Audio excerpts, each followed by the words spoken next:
Здравствуйте, уважаемые подписчики и гости моего канала. Мой канал «Сделано в Казахстане» – это источник информации о героических страницах истории казахского народа, о прославленных казахских батырах, биях и ханах. Досмотрите данный видеоролик до конца и обещаю, что узнаете не только много новой, но и самое главное – интересной информации. У каждого народа есть свои личности и племена, которые сыграли особо важную роль в истории государства. И в нашей казахской истории очень важную роль сыграл род, который не относится ни к одному казахскому жузу и принадлежит к аристократии казахского народа Ахсүйек. Этот род Төлеңгут. Многие казахи пытаются отрицать принадлежность төлеңгутов к Ахсүйек, при этом в основном приводя в качестве аргумента только то, что төлеңгуты служили Чингизидом Төре. И таким псевдоказахам я хочу возразить и доказать, что төлеңгуты все же принадлежат к казахской аристократии. Итак, слушайте, почему же төлеңгуты относятся к Ахсүйек. Во-первых, төлеңгуты берут свое начало у легендарных гвардейцев великого Чингисхана Кешиктенов, которые избирались из особо и тщательно подобранных воинов из разных родов и племен. Для молодежи было делом чести попасть служить в Кешиктены. Рядовой Кешиктен по своему положению был выше, чем монгольский генерал. Во-вторых, төлеңгуты, хотя вначале и составляли служилое сословие у туре-чингизидов, но затем постепенно превратились в элитную группу. По аналогии, төлеңгутов можно сравнить с дворянами в России, самураями в Японии, янычарами в Турции, гетайрами в Древней Македонии, которые также начинали свою историю как служилые люди. В-третьих, төлеңгуты не были слугами, а формировались из наиболее отважных, талантливых представителей любых казахских родов, которые отбирались султанами и ханами по личным качествам. Так что в составе төлеңгутов собирались наиболее храбрые, отважные и деятельные представители народа, которые являлись в мирное время советниками хана или султана, а в военное время становились своеобразным спецназом, не только охраняя хана или султана, но и направляясь туда, где было сложнее всего. При этом особо следует помнить, что слово төлеңгута должно было исполняться так же, как и распоряжение самого хана. Можно сказать, что төлеңгуты являются первыми потомственными государственными служащими в казахской истории. Söyle Көкімбей.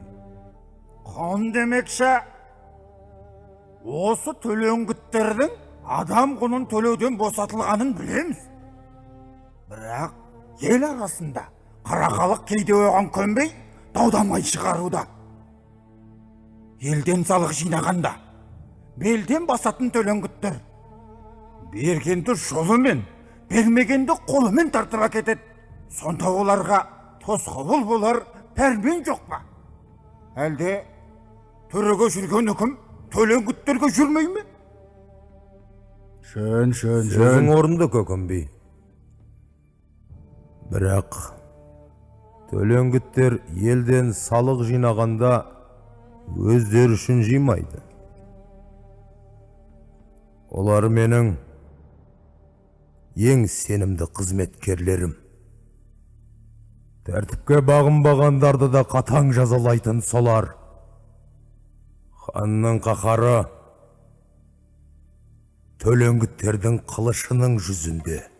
Жеті жарғыда айтылған өлім жазасына кесілген үкімді кәне қайсың орындайсыңдар? Тәртіп болмаған жерде билікте, хандықта болмайды. Дұрыс айтады. Мына жеті жарғымызда осы елді тәртіпке бағындырудан туды емес пе? оларды жүзге кіргізбей, мәртебесін жоғары қойғанымыз да сондықтан. Тұшымды жауап. В-четвертых, нужно помнить, что в XIX веке Российская империя, прежде чем отменить ханскую власть и уничтожить влияние туре-чингизидов, не зря именно с тулингутов начала свои реформы. Потому что гордые и отважные тулингуты, пользовавшиеся огромным уважением у простых кочевников-казахов, до конца стояли бы на защите потомков Чингисхана. И Российская империя прекрасно понимала, пока есть тулингуты, превратить казахскую знать в покорное сословие будет невозможно. Поэтому было сделано все, чтобы снизить социальный статус тулингутов в казахском обществе и лишить их всеобщего уважения и доверия. Но мы, современные казахи, должны только гордиться тем, что именно в составе казахского народа сохранилась традиция уважения не только потомков великого Чингисхана, но и их ближайших сподвижников и соратников, отважных тулингутов, которые внесли неоценимый вклад в сохранение необъятной территории современного Казахстана. Из рядов тулингутов в свое время вышли и продолжают выходить выдающиеся государственные деятели, отважные прославленные казахские батыры и бии. Одним из наиболее ярких представителей племени тулингутов, известным в свое время на всю казахскую степь, был прославленный полководец, сподвижник великого Аблайхана Жаназар Батыр Уанасулы. Жаназар Уанасулы происходит из подразделения Мамыт Желден, представители которого всегда играли большую роль в истории среднего и младшего жузов. Ол кездерде қалмақ пен қазақ аралас отырған екен. Сонда қалмақтың Қонтажы деген ханы, жаңа Зеңгі баба әулиеден бір қызмет сұрайды екен. Бұл кезде қалмақ ханның түйелері болады ғой. Сол түйелер өспей қойған екен енді. Ала күшік деген аурумен ауырып өспей қойған екен. Соның ауруын жазып, басын көбейтіп бер деген екен. Не сұрасаң да берем дейді ғой енді қызметіңе. Содан әулие түйелерін айдап әкетіп, 3 жылдан кейін артынан хан уәзірлерімен іздеп барса, түйенің басы көбейіп, 50 түйесі 150 түйе болыпты дейді. Қатты риза болған хан енді не қалайсың деген кезде әулие оған жалғыз қызыңды бер дейді екен. Енді хан екі сөйлегені өлгені ғой. Содан еріксіз уәдесінде тұрып, қызын берген екен әулиеге. Содан әулие қызды деммен үрлегенде, қыз буаз болып, Мамыт туған екен дейді. Сол себептен Желден Мамыт деп аталған екен дейді. Ал енді сол аңыздыға қарап отырсаңыз, жаңа Желден Мамыт қазақ жеріне Салқам Жәңгір кезінде келген деп айтады. Ал Салқам Жәңгір дегеніңіз бұл жаңа 16 ғасырдың бірінші жартысы. Ал енді сол кезде келсе, Салқам Жәңгірдің ұлы Тәуке хан, Ас Тәуке хан атақты қазақтың ханы. Бұлар сол кезде солардың ордасында болған деген сөз. Көрдіңіз ба? Хан ордасында. Хан ордасында Мамыт болды деп айта аламыз. Ал енді уақыт өте келді, жаңағы Тәуке ханның немересі Әбілмәмбет хан бар Түркістанда отырған. Міне осыған бұлар қызмет жасаған. Так, именно тулингуты из рода Мамыт были в личной охране казахского хана Кайыпа, правившего после смерти хана Тауке в 1715-1719 годах. И именно тулингуты из рода Мамыт в 1718 году были направлены ханом Кайыпом вместе с молодым султаном Абул-Хаиром на земли западного Казахстана и впоследствии сыграли важную роль при избрании Абул-Хаира первым ханом младшего жуза. В среднем жузе тулингуты из Мамыт Желдена выдвинули из своих рядов Уанас Батыра, внесшего важный вклад в борьбу против джунгарских захватчиков. Рано потеряв родителей, Уанас воспитывался у родственников своей матери в племенах Среднего Жуза. Возмужав, Уанас включается в активную защиту родной страны от жестоких джунгар, став воином в отряде великого Кабанбая. Очень быстро Уанас, благодаря своей храбрости и отваге, становится батыром и достигает звания Маңбасы, то есть командира 1000 воинов. В месте, где соединяются Заилиский Алатау и Тарбагатай, находится небольшой перевал, через который джунгары неоднократно совершали свои набеги на земли Среднего Жуза. В один из таких моментов, когда ополчение Среднего Жуза еще не успело собраться, Уанас первым со своими джигитами достигает этого перевала, услышав весть о том, что идут джунгары. В последовавшей жестокой битве погибает вся 1000 воинов Уанас-Батыра. Сам Батыр тоже пал в этом сражении. Но гибель отряда была не напрасной, и казахи Среднего Жуза смогли за то время, что джигиты Уанаса сдерживали противника, собрать свои силы и подготовиться к отражению противника. Впоследствии место гибели Уанас-Батыра получило название Уанас-Қақпасы, то есть ворота Уанаса. Позже джунгары, а затем и китайцы не раз через эти ворота вторгались на казахские земли. Отражая, например, одно из таких вторжений, в воротах Уанаса погиб выдающийся казахский батыр Баян.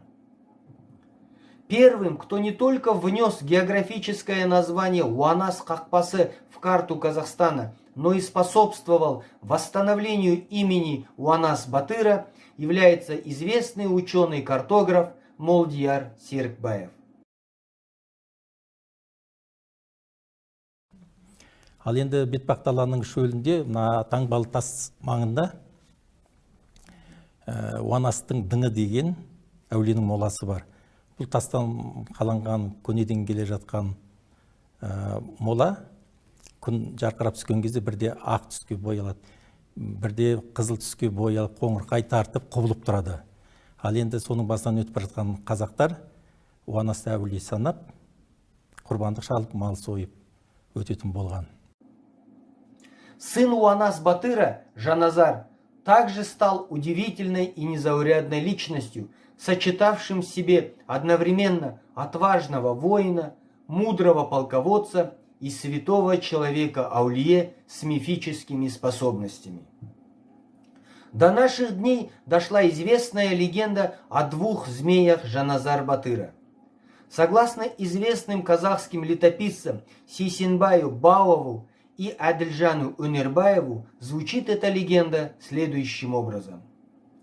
В 1757 году великий Аблай созывает всех видных казахских батыров для организации отпора вторгнувшимся на казахские земли китайским войскам.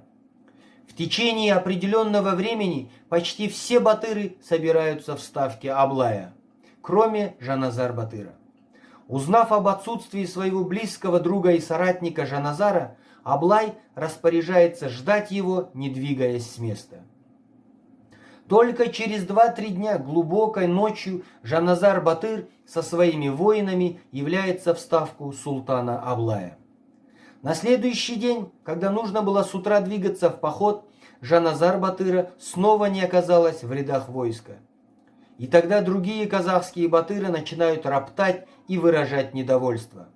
В ответ Аблай, сказав: «Мой Жаназар-Батыр не просто один из великих батыров, он наделенный сверхспособностями воин, отмеченный судьбою Аруахты Ер, и потому без него в поход мы не пойдем», отправляет одного из воинов в юрту Жаназара. Однако вскоре отправленный воин быстро приходит обратно в шоке от увиденного в юрте Батыра. Не поверив его словам, Аблай сам лично идет за Жаназар-Батыром и застает удивительную картину. Посередине юрты, широко раскинув руки, спит Жаназар-Батыр, а по бокам от него застыли 2 огромные черные змеи. Потихоньку отпугнув змеев и разбудив Батыра, Аблай, который сам обладал легендарными дарами, перед всем войском дает Жаназар-Батыру свое бата. «Бұл қара шұбар жылан Жаназардың киесі екен. Олай болса, оң мен солын емген егіз жыландай Жаназардан аруақты ерлер туып, айдаһардай ту ұстаған ұрпағы болады деген. То есть, эти змеи есть защищающие Батыра ангелы, и Всевышний еще раз показал нам всем, что Жаназар непростой человек. И я уверен, что от такого Батыра, как Жаназар, родятся Батыры исключительной отваги. И действительно, в последующем потомки великого Жаназар Батыра стали такими же, как он, патриотами своего народа и казахского государства на различных поприщах. Жалпы Жаназар Батырдан тараған бүгінгі күнгі асыл азаматтар аз емес. Олардың үлкендердің аттарын атап өтетін болсам, бұлар Өсімбеков Кенжехан деген ағамыз, Қаспақ Көпен деген ағамыз, және Бақытқожа Төлебай деген ағаларымызды мақтанышпен айтуымызға болады. Среди прямых потомков великого Жаназар Батыра особо стоит отметить прославленного казахского дзюдоиста Рината Хисаевича Ибрагимова. Ринат начал свою спортивную карьеру еще в юности и уже будучи студентом Атырауского государственного университета в 2007 году стал обладателем Суперкубка мира по дзюдо в Германии. Дальнейшая спортивная карьера молодого спортсмена развивалась еще стремительнее. В 2008 году Ринат завоевывает серебряную медаль чемпионата Азии по дзюдо, проходившего в Южной Корее. Впоследствии Ринат представляет Казахстан на Пекинской и Лондонской олимпиадах. В 2010 году Ринат Ибрагимов выигрывает бронзовую медаль на одном из самых престижных международных турниров по дзюдо, турнире Большого шлема в Париже, войдя в число самых титулованных дзюдоистов всего мира. С 2018 года Ринат является руководителем Управления физической культуры и спорта Атырауской области. Вот такие они, потомки прославленного Жаназар Батыра, славу которого предсказал сам великий Аблайхан накануне сражения у реки Аягус.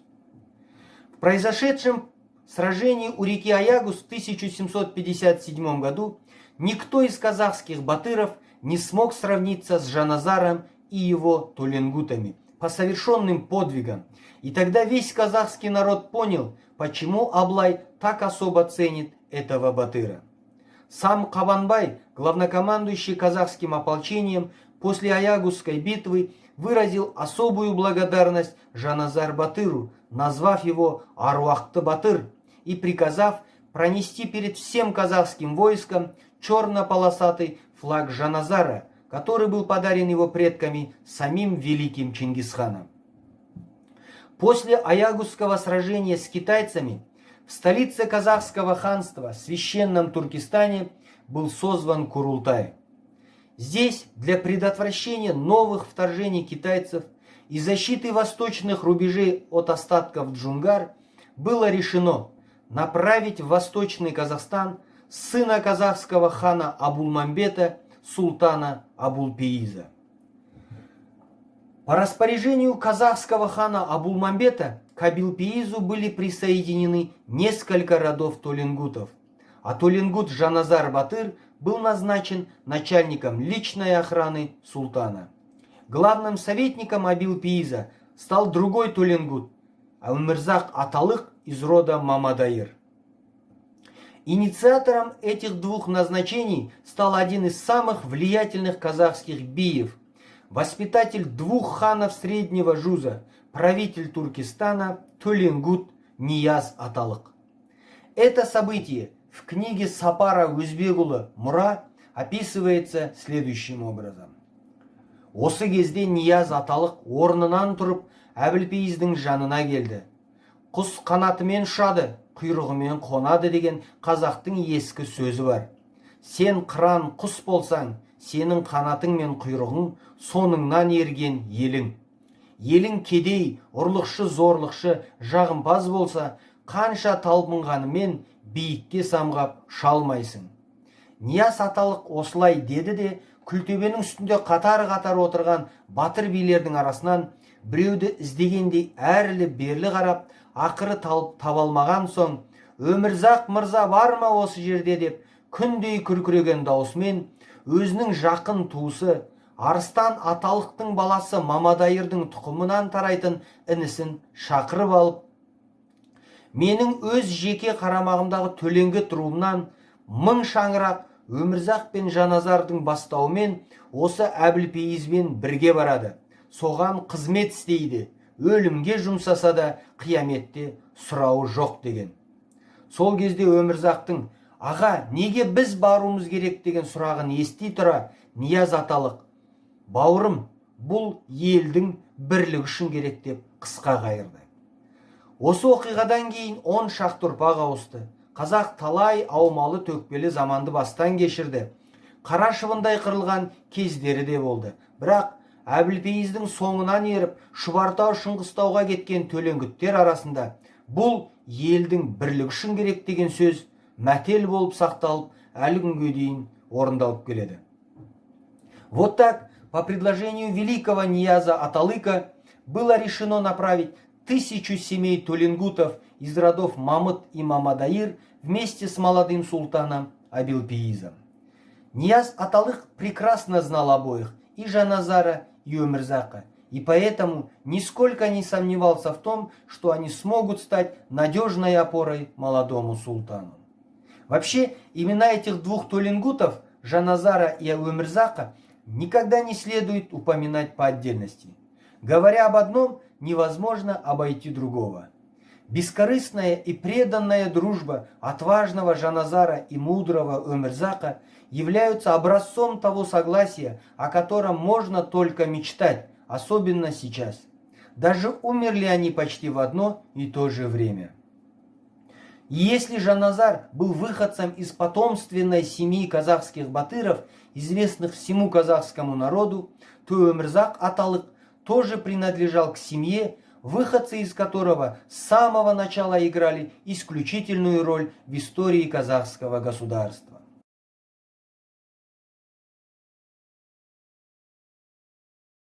Жалпы Мамадайырдың өмір сүрген кезеңі бұл өзі біз енді шежірелік генеалогиялық деректерді сараптама жасаған кезде шамамен 1638-1640 жылдар туған болып шығады.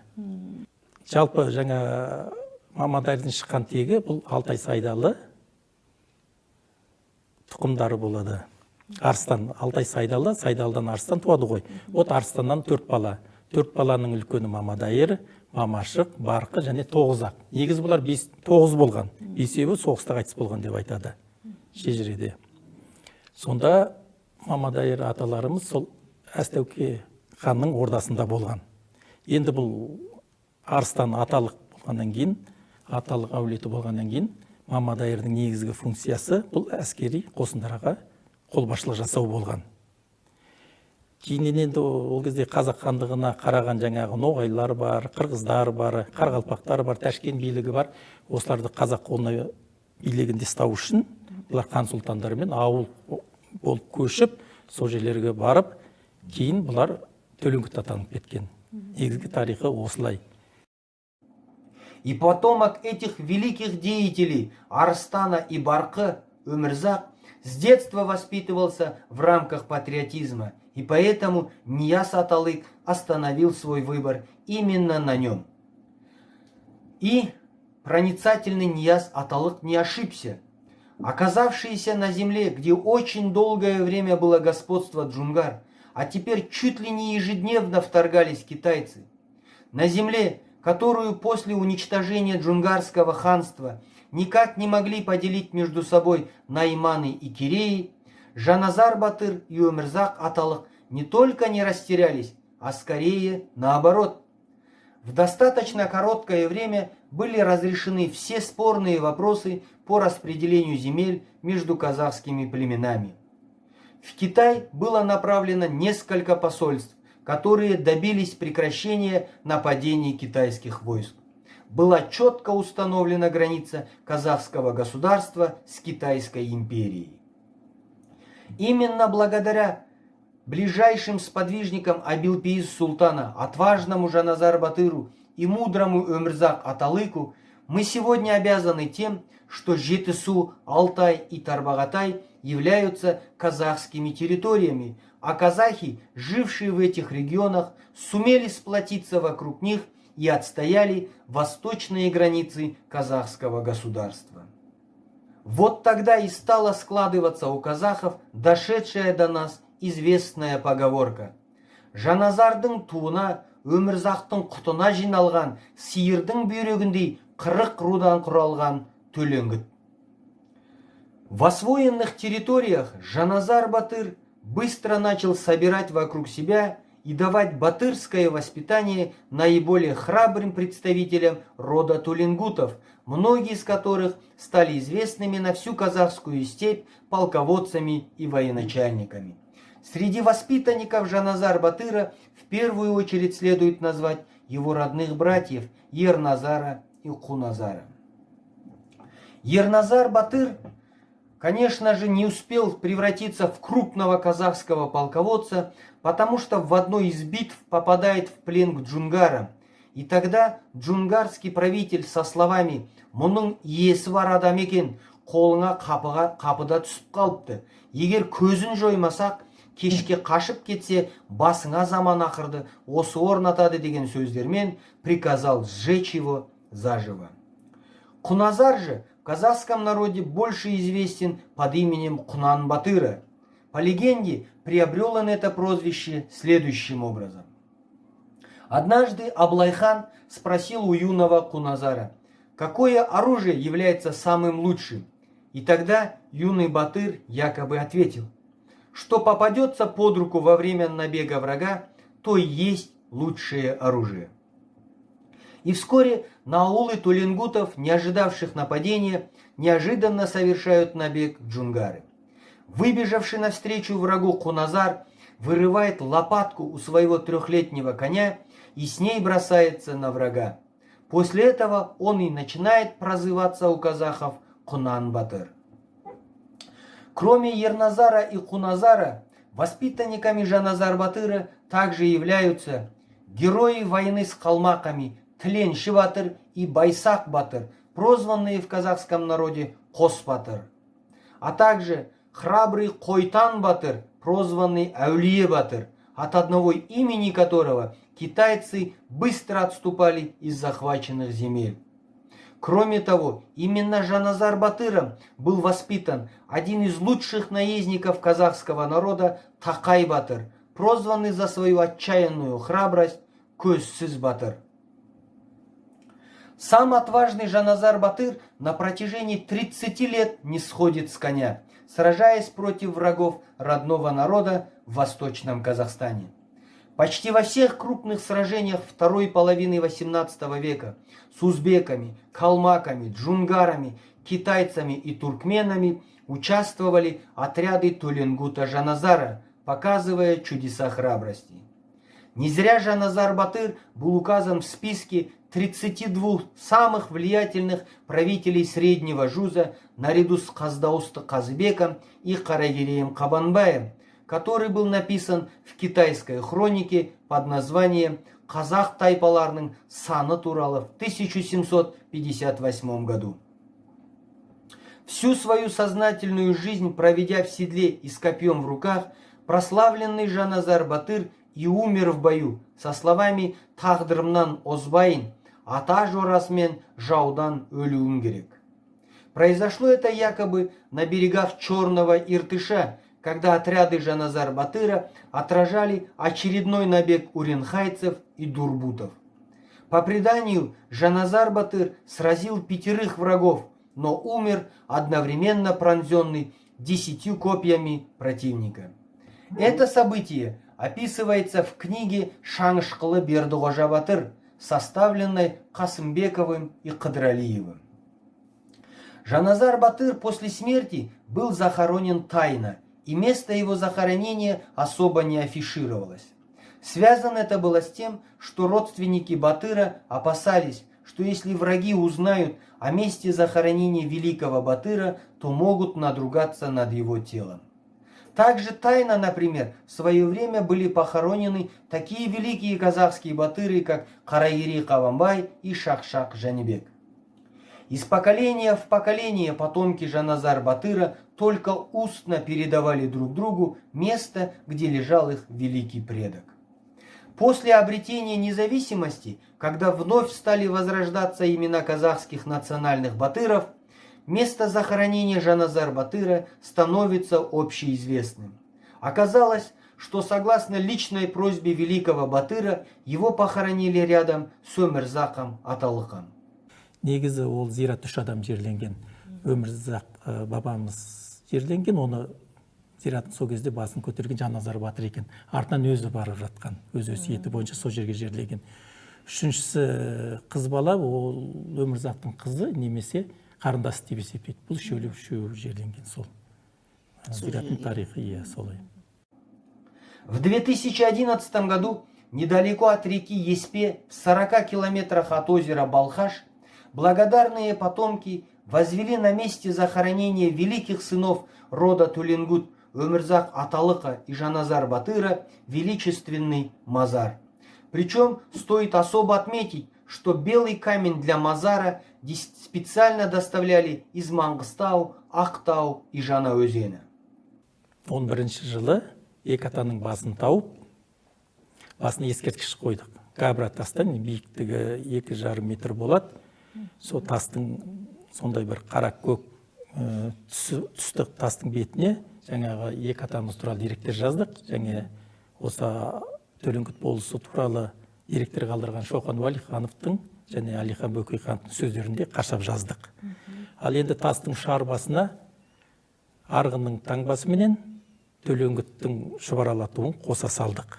Себебі бір жағынан біз енді мұрағаттармен жұмыс жасау кезімізде біз басында ойлағанбыз. Төлеңгіт болысы болғаннан кейін бұлар тарақ таңбалы төлеңгіттер болған шығар деп сондай болжаммен жұмыс жасаған екенбіз. Бірақ енді Зобниннің бір еңбектеріне қараған кезімізде 19 ғасырда жаңағы Шұбартау төлеңгіттерінің іс қағаздары бар ресми. Соларда арғынның таңбасы пайдаланғанын көрдік. Сондықтан біз осындай таңбаны қойдық. Оның үстіне бір жағынан енді бізде Мамадайыр Мамаштан да бөлек басқа да қауым өкілдері бар ғой, Төлеңгіттің ішінде. Олар енді былай сыртқа шықса, бәрі сол Алтай арғын атауымен жүре береді. Бір ел болып жүреді. Өйткені таңба деген ең басты нәрсе ғой қазақ үшін. Таңба қалай, солай ел болады дейді. Малдына да жаңағы бәріне де таңбаны солай салған ғой. Бұл екіншіден. Және бұлардың солай бір ел болып тұруы жаңа 40 құрама ғой, былай қарасаң. Сиырдың жүрегінде 40 құрау дегенде бірлікпен сұраған жаңағы екі бабаларымыздың өсиеті ғой бұл. Өсиет әптен қандарына сіңген, только бірлік бұларды ең басты. Ел бірлігі үшін өмір жүрген аталар. Традиции сохранения единства, поддержка друг друга в любое время, забота о родном народе, готовность самопожертвования ради своей страны. Вот те принципы, по которым не только жили Жаназар Батыр и Өмірзақ Аталық, но и по которым они воспитывали всех окружавших. Недаром даже до сих пор шубартауские төлеңгуты, то есть те төлеңгутские роды, которые вместе с ними пришли на земли Восточного Казахстана, до сих пор не женятся между собой, даже если перешли за 7 колен предков. Они до сих пор помнят завет великого Жаназар Батыра, который говорил: «Жет атаға толсаңдар да, қыз алыспайтын болыңдар, қыз алыссаңдар, бірліктерің кетет, тұқымдарың азады». Вот таковы были наши предки, великие сыны гордого рода төлеңгутов, Жаназар Батыр и Өмірзақ Аталық. Если вы хотите узнать историю казахских племен и родов, если вы интересуетесь биографиями выдающихся сынов казахского народа, подписывайтесь на мой канал по приведенной на экране ссылке. Делитесь тем, что вы узнали в данном ролике. Распространяйте видео среди своих знакомых, ведь нашей историей можно и нужно гордиться. Назар қойып тыңдағандарыңызға рахмет, барлықтарыңызға ассалауму алейкум.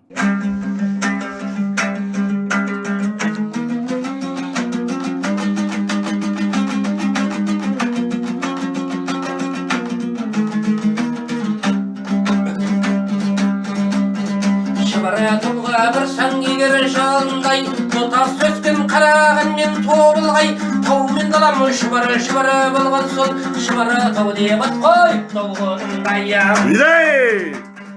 Шыбыры тауым шалқар далам көк гүлдер, ел байырған ең себеткен көктемдер, қазағымның құтты қонысы мекені, мал өсіріп маңдайтыр дау тап күндер.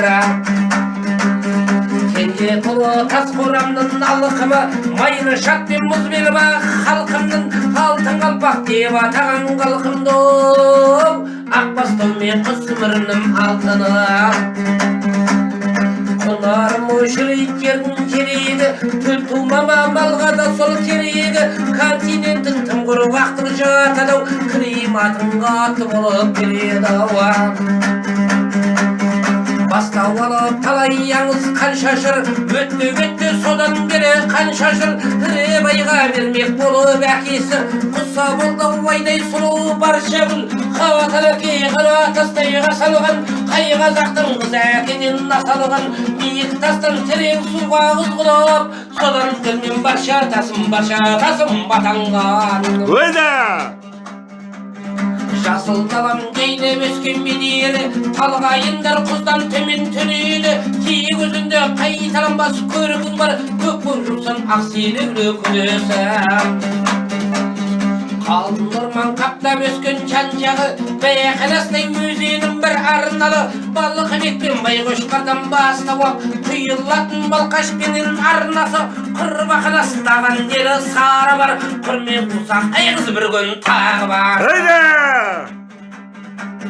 Шыбыры тауым жері байтақ қырғалы, көк жиектен күреп атқан нұртаны, ортаздым бір атасы атанғын, мекен еткен кері атам ұрпағым. Қатал тағдыр алғаныңда қырыңа, дейім жұртты паналаттың ығыңа, төлең құтпен өмір зақтың құтыма, жиналған елдер жанызар туына. Бұл шыбартау ежелден ақпынаған, шыбыры тауым тіл тумасы атанған, шет ұлттың өкілдері тұрады, немістің күн құтты мекен орыстың, ұйғырыңда тапты жайлы қонысын, татарлардан қалай ұрпақ тарағын, елдігіме мақтанамын сол үшін. Сайыста шаң жұқтырмай шешемеу, әлі талай биіктерден асамау, теңдесі жоқ тұңғыш қазақ бишісі, Жеңқұлова шәрәбісін апамауа. Өтті талай шыбыры даудан ақтабан, бүгін міне ел ырысын бақталам, кері шағына қазағымды танытқын, ерке қали мұхтарым мен мақтанам. Қазыналы қасиетті қаламыз, ақын туған батыр туған байрамыз, өркіндудің ұлы көшін бастаған көшбасшымыз Шаймағамбет ағамыз. Шыбыры таудың өсті солай малы басы, көксеңгірдің дәнге толған қамбасы, біздер жүрген ғибратты жолдарда ағамыздың қолының бар таңбасы. Шыбыры тауым әнмендердің мекені, айта берсем тым ұзаққа кетеді, ертеңіңнен үміт күткен ұрпағың, ертеңіңе еселеңге кетеді. Шыбыры тауым өнер білім бұлағы, салт дәстүрдің салтанатын құрады, кірең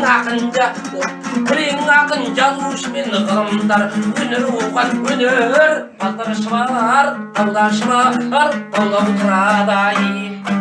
Ой, бәрекелді!